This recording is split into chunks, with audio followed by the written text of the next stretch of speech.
नमस्कार दोस्तों, क्राइम तक में आप सबका स्वागत है। मैं हूं सुप्रतिम बैनर्जी। आज जो वाकया, जो कहानी मैं आप सबको सुनाने वाला हूं, उसका ताल्लुक हैदराबाद से है और तारीख है 7 फरवरी, यानी पिछले महीने की ये बात है। हुआ यूं कि 7 फरवरी को हैदराबाद की एक लोकेलिटी है जिसका नाम है जुबली हिल्स। आप सारे लोगों ने नाम सुना होगा, बहुत ही मशहूर जगह है। मशहूर मतलब क्या, एक प्रोमिनेंट प्लेस है। इसी जुबली हिल्स पुलिस स्टेशन की हद में एक कॉलोनी है जिसे कहते हैं LN नगर, यूसुफगढ़ा। तो इसी LN नगर यूसुफगढ़ा में एक बिल्डिंग है जिस बिल्डिंग में एक शख्स की लाश मिलती है। लाश पर चाकुओं के अनगिनत निशान थे और एक अजीब चौंकाने वाली बात यह थी कि मरने वाले शख्स के प्राइवेट पार्ट जो है वो काट डाले गए थे। ऐसे विभत्स तरीके से आमतौर पर हत्याएं नहीं होती हैं, लेकिन जब हत्याएं होती हैं तो उसमें कोई ना कोई सेक्सुअल ऑफेंस वाला एंगल भी ज़रूर होता है। और यहाँ जिस शख्स की हत्या हुई थी उसके भी प्राइवेट पार्ट चॉप कर दिए गए थे, काट दिए गए थे। इससे पुलिस को ये शक हो रहा था कि इस घटना के पीछे कोई उस तरह का एंगल हो सकता है। मरने वाले शख्स की पहचान हुई पी रामू के तौर पर, जिसकी उम्र थी 36 साल और वो अपने एरिया का या हैदराबाद का एक ठीक ठाक बिजनेसमैन था और अच्छी खासी कमाई भी थी और बीजेपी का एक स्मॉल टाइम लीडर भी था, या आप जिसे एक कार्यकर्ता भी कह सकते हैं। तो पी रामू बीजेपी कार्यकर्ता की इस तरीके से हत्या, जिसमें कई बार उसे चाकू मारा जाए और उसके प्राइवेट पार्ट काट डाले जाएं, ऐसा कौन कर सकता है? ये पुलिस के लिए अपने आप में एक बड़ी चुनौती थी और जल्द से जल्द पुलिस इस केस को सॉल्व भी करना चाहती थी। तो जब ये लाश मिली, पुलिस जब मौके पर पहुंची, पुलिस ने डेड बॉडी को रिकवर करके पोस्टमार्टम के लिए भिजवा दिया।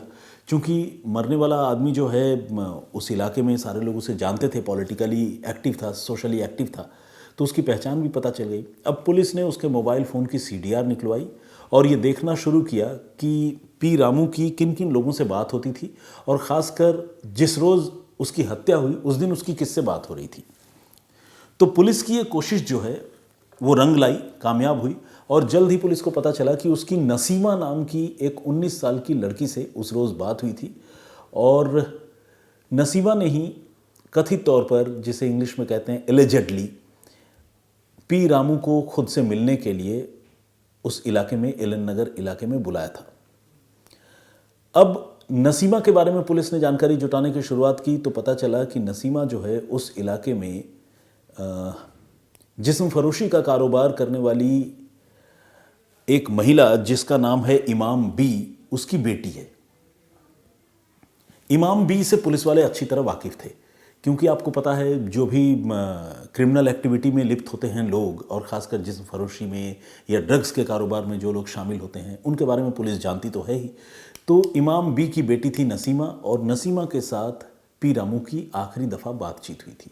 अब पुलिस जो है इमाम बी और नसीमा दोनों की तलाश करने लगी और जल्द ही पुलिस को इसमें कामयाबी मिली और पुलिस ने माँ बेटी दोनों को गिरफ्तार कर लिया। पूछताछ करने पर पता चला कि उसकी माँ, नसीमा की माँ और ख़ुद नसीमा, ये दोनों मिलकर जो है उन्होंने पी रामू की हत्या करने की पूरी साजिश रची थी और उसे एक ख़तरनाक हनी ट्रैप में फंसाया था। हनी ट्रैप में पी रामू को कैसे फंसाया, क्यों उसकी हत्या हुई, उसके पीछे का मकसद क्या था, ये सब तो मैं आपको बताऊंगा ही, लेकिन उससे पहले ये भी जान लीजिए कि ये दोनों माँ बेटी मिलकर न सिर्फ जिस्म फरोशी का रैकेट चला रहे थे बल्कि हनी ट्रैप का रैकेट भी चला रहे थे और दोनों ने कई लोगों को, पैसे वाले लोगों को ट्रैप किया और ट्रैप करने के बाद उनके अश्लील वीडियो या अश्लील फोटोग्राफ्स के ज़रिए जो है उनसे वसूली की, उन्हें ब्लैकमेल किया। छानबीन जब पुलिस ने शुरू की तो पुलिस को इस मर्डर केस के बारे में तो पता चला ही, ये माँ बेटी जिस्म फरोशी का अड्डा चलाने के साथ साथ जिस तरह से हनी ट्रैप का कारोबार कर रही थी उसके बारे में भी पुलिस को पता चला। तो खैर, अब पुलिस चूंकि 2 प्राइम सस्पेक्ट को पकड़ चुकी थी, माँ बेटी की जोड़ी को पकड़ चुकी थी, तो पुलिस ने इनसे पूछना शुरू किया कि भाई कैसे ये प्लानिंग की और क्यों की, उसके पीछे की वजह क्या रही। तो मोटिव पर आएंगे, लेकिन उससे पहले ये जान लीजिए कि इन्होंने मर्डर का प्लानिंग कैसे किया। असल में इमाम बी ने अपनी बेटी को एक चारे के तौर पर इस्तेमाल किया और नसीमा को ये कहा कि वो पी रामू को फ़ोन करके उसी यूसुफगढ़ा इलाके में बुलाए जहां उनका अपना ठिकाना था। और पी रामू, जिसके रिलेशन खुद इमाम बी से भी थे, नसीमा की माँ से, तो जब उसकी बेटी नसीमा ने उसे फ़ोन किया और फ़ोन करके ये दावत दी कि वो कुछ और लड़कियों से उसे मिलवा सकता है, तो पी रामू इस लालच को जो है वो काबू में नहीं रख सका और उसे लगा कि ये बहुत अच्छा मौका है, उसे कुछ और लड़कियां मिलेंगी, और वो नसीमा के बुलावे पर उनके बताए ठिकाने पर पहुंच गया।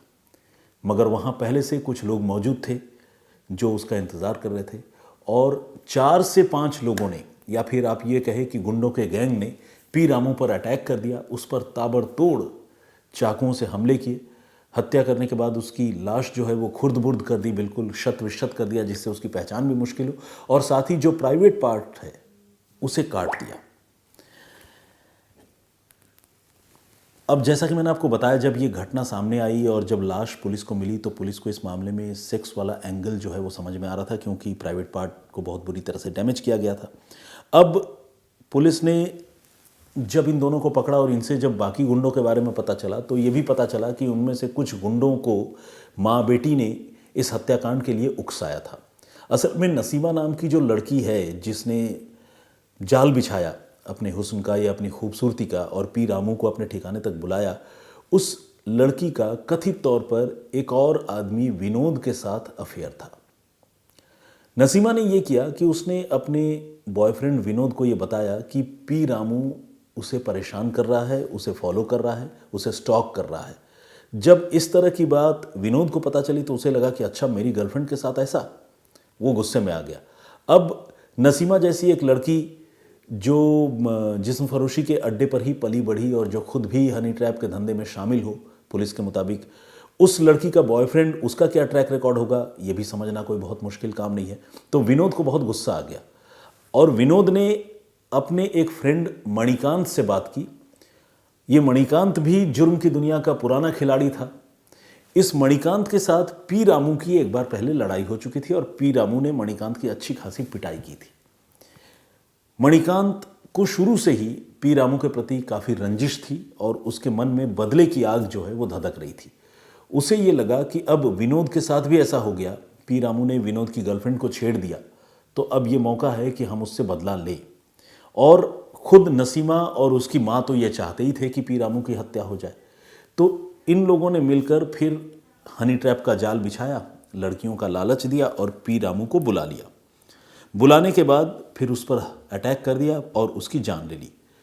लेकिन अब सवाल उठता है कि आखिर उन्होंने ये हत्या क्यों की। तो विनोद के पास अपनी वजह थी। विनोद को जो वजह बताई थी नसीमा ने, वो तो ये थी कि पी रामू उसके छेड़छाड़ करता है, उसे परेशान करता है। तो गर्लफ्रेंड की सुरक्षा के लिए या गर्लफ्रेंड की इज्जत के लिए पी रामू ने, माफ़ कीजिएगा, विनोद ने पी रामू की हत्या कर दी। ये तो विनोद की वजह थी। मणिकांत के साथ पी रामू की पुरानी लड़ाई थी, वो पी रामू से बदला लेना चाहता था, ये दूसरी वजह थी। तीसरी वजह इस माँ बेटी के पास ये थी कि ये लोग पी रामू की जो प्रॉपर्टी है करोड़ों की, उस पर कब्जा करना चाहते थे और ख़ासकर उसका एक विला है, उस पर इनकी बुरी नज़र थी। तो कब्जा करने के इरादे से उन्होंने सोचा था कि वो जब पी रामू को रास्ते से हटा देंगे तो फिर उस विला पर कब्जा कर लेंगे। तो इस तरह से माँ बेटी की जोड़ी ने अपने स्वार्थ में आकर और प्लानिंग के तहत उन्होंने एक बीजेपी वर्कर को ल्यूर किया, उसे जाल में फांसा हनी ट्रैप में, और फिर अपने ठिकाने पर बुलाकर हत्या कर दी। और हत्या के पीछे जो वजह थी वो यही सारी वजहें थी जो मैंने आपको बताया। कम से कम 3 वजहें तो क्लियर हो गई। एक तो बदला, एक तो गर्लफ्रेंड के साथ छेड़छाड़, और तीसरी वजह उसकी प्रॉपर्टी पर कब्जा करना। अब फिर से एक बार उसी पॉइंट पर आएंगे कि आखिर उसकी लाश के साथ इतनी बेकदरी क्यों हुई और ख़ासकर उसके प्राइवेट पार्ट क्यों काटे गए। तो इसके पीछे विनोद की साइकोलॉजी थी। जिस विनोद को ये लग रहा था कि पी रामू जो है उसकी गर्लफ्रेंड के साथ बदतमीज़ी कर रहा है, छेड़छाड़ कर रहा है, क्योंकि गर्लफ्रेंड नसीमा ने यही झूठी कहानी जो है अपने बॉयफ्रेंड विनोद को सुनाई थी। तो विनोद बहुत गुस्से में था। कत्ल तो खैर करना इरादा था ही, कत्ल करने के बाद अपनी रंजिश, अपना गुस्सा निकालने के लिए उसने पी रामू का प्राइवेट पार्ट भी काट डाला था। तो ये थी पूरी कहानी, जिसमें माँ बेटी की एक जोड़ी ने हनी ट्रैप के सहारे एक कारोबारी को फांसा और अपने गुर्गों के ज़रिए उस कारोबारी की हत्या करवा दी। खैर, हैदराबाद पुलिस ने, जुबली हिल्स पुलिस ने इस केस को सक्सेसफुली क्रैक कर लिया है और जो भी लोग इस मामले में शामिल हैं, हालांकि मैंने आपको 4 किलर्स के बारे में ही बताया, विनोद, मणिकांत, नसीमा और उसकी मां इमाम भी, लेकिन इस मामले में 4-5 और भी लोग शामिल हैं। उनमें से ज़्यादातर लोगों को हैदराबाद पुलिस ने फ़िलहाल गिरफ्तार कर लिया है। आने वाले दिनों में ये मामला अदालत में चलेगा, गुनहगारों को क्या सज़ा होती है, कैसी सज़ा होती है, ये देखने वाली बात होगी। इस घटनाक्रम पर आपकी क्या राय है, हमें कमेंट करके ज़रूर बताइएगा। लेकिन हमारी जो परिपाटी है, आप लोगों के राय और कमेंट्स जो आप रेगुलर हमारी स्टोरीज़ में करके भेजते हैं, आज उस परिपाटी को एक दिन के लिए रोकना होगा, क्योंकि आज थोड़ी वक्त की पाबंदी है। हमारे कैमरा पर्सन को कहीं शूट पर थोड़ा जल्दी निकलना है, तो माफ़ी चाहूँगा आज के लिए। लेकिन आपसे गुजारिश है कि प्लीज़ इस स्टोरी पर कमेंट कीजिए और सपोर्ट भी यूँ ही जारी रखिए। मैं फिर हाजिर होऊंगा किसी और नई कहानी, नए वाक़े के साथ, और बातचीत का और कमेंट्स का पढ़ने पढ़ाने का जो सिलसिला है वो भी आगे चलता रहेगा। फ़िलहाल इजाज़त दीजिए। जय हिंद, जय भारत।